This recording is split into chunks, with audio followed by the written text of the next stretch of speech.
Welcome back to American Agenda. A new eye-opening report putting Vice President Kamala Harris's management style in the spotlight, which is now being blamed for a mass exodus of White House staffers. The Washington Post reporting that Harris is a bully, with one former staffer pointing out it's clear that you're not working with somebody who is willing to do the prep and the work. With Kamala, you have to put up with a constant amount of soul-destroying criticism and also her own lack of confidence. You're constantly sort of propping up a bully, and it's not really clear why. Soul-crushing. That's tough.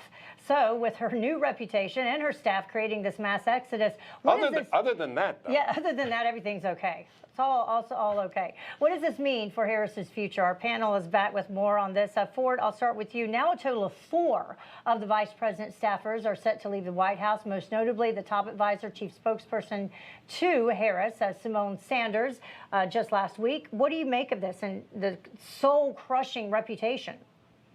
If you notice that Joe Biden hasn't stepped up and spoken up on behalf of Harris, he wants her off the ticket. He wants her gone, and he wants her gone yesterday. We all knew she was a train wreck. Anyone who's followed her career, she wasn't ready for prime time. That was very obvious in the 2020 Democratic debate. And now you've got people like Simone Sanders and others who've worked in high-pressure jobs and have succeeded, who are literally telling you that she's a bully who lacks confidence and is soul-crushing to work for. The problem is Biden is the one who's to blame here. He boxed himself in and said, I'm going to take a woman of color. And what he did was he picked the wrong female of color on the Democratic side. I bet you right now he's saying, gee, I wish I picked Val Demings from Florida. Yeah. So, Melanie, what do you think about this? Because the fact is she's still the boss. The fact is, politically, good luck telling her that she's not going to be on the ticket. Or telling the community of African Americans, oh, by the way, we've replaced her with someone fill in the blank. I mean, they've got a problem. They've got a big problem, just like the rest of the Biden administration. The Kamala Harris office is a hot mess. But and can we stop referring to it as a management style? I have a business degree and a master's in business.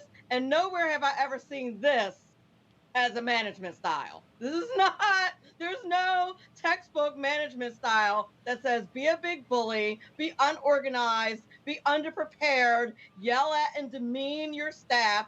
There's no management style that fits any of that. It's not right, but aren't there some men that do that? I mean, it's not like she owns that. I mean, there are men that act like that, but it's not a good look.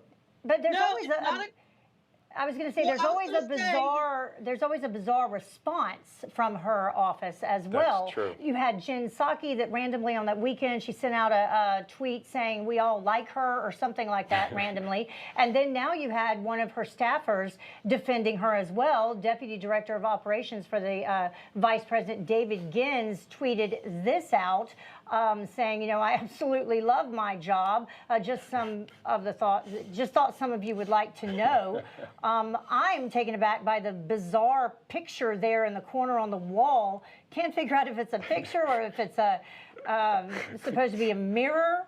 You're obsessed with that picture. I am obsessed with it because if you zoom in, it definitely doesn't. Yeah, it completely looks fake. I don't know if they put that there to show that the vice president is actually working or if it is a mirror and she's standing right next to this David fellow and he was being forced to send it out. It's bizarre. Right, like at gunpoint, a forced tweet. When I saw that tweet, I thought to myself, there's one butt kisser in every office. One exactly. That guy is probably it. It's bizarre. Ford, you're not that guy. You don't know. You're the guy that gets in trouble for what he says. Unfortunately, I do call it like I see it, and I tell it like it is in the moment. With this guy, David Gins, the Deputy Director of Operations, I literally looked at that picture and was like, blink twice in Morse code if you're being held hostage. I mean, you come to a point where you find, and here's the other thing. Notice they're going to say that Republicans are creating all this, but we all know it's Politico, Axios, Washington Post, and Biden staffers are claiming this, but they're going to say, oh, this is all about white men doing this. They're still playing the race card, even with this picture, and the problem isn't the race of Kamala Harris, it's her leadership style. She was never ready for prime time, and she is basically a captive of her own media persona, which the media has been lying about her successes dating back to being district attorney of San Francisco. Yeah. No, go ahead. I still want to talk about the picture on the wall because I would encourage everyone to zoom in on that because first of all, the vice president is standing over someone. Yeah, it's a weird look. There's a ring light. There are random cups from like fast food places. So like if you had a picture of the vice president, why wouldn't she be the center of the power in the picture? There's no way that picture's on the wall in the White House. So are they trying to make us believe it was a mirror? Which is bizarre. Because well, no, you wouldn't have a desk at that angle. Weird. The whole thing's weird. No, it's called. They're full of it. That whole office is full of it. That administration is completely full of it. That's the problem. Okay. That is what's going on. Well, let's hear what Jen Psaki had to say about it today when she was pressed on people leaving the vice president's office. Another article that's come out after a string of articles detailing dysfunction in the vice president's office. And then the director of operations put out a tweet today talking about how much he loved his job. There was a similar sort of social media push this summer following some negative headlines about ongoings in the vice president's office. Did anybody ask the deputy director to put out a positive tweet today, or was that all him? I'm not aware of any asks for a positive tweet or a specific tweet. I would point you to the vice president's office, but I work with a number of people in the vice president's office who certainly are looking forward to continuing their jobs. If they know what's good for them, they'll continue. So final thought, Melanie.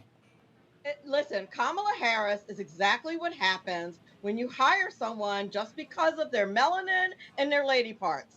That's what you get. You get a Kamala Harris.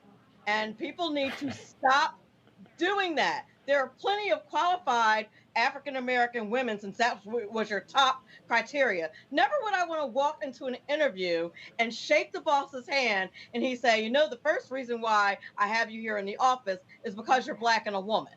I want you to have looked at my resume, look at my credentials, but Kamala Harris is exactly what happened when you don't look at someone's credentials, you don't see if they're going to be good at the job or if they're even competent, and you get a Kamala Harris. Ford, 10 seconds. Biden decided in July he wanted to get rid of Kamala Harris. He could step up anytime and protect her, and he wants her basically to make sure that she leaves office on her own accord because he doesn't want to have her as a vice president anymore.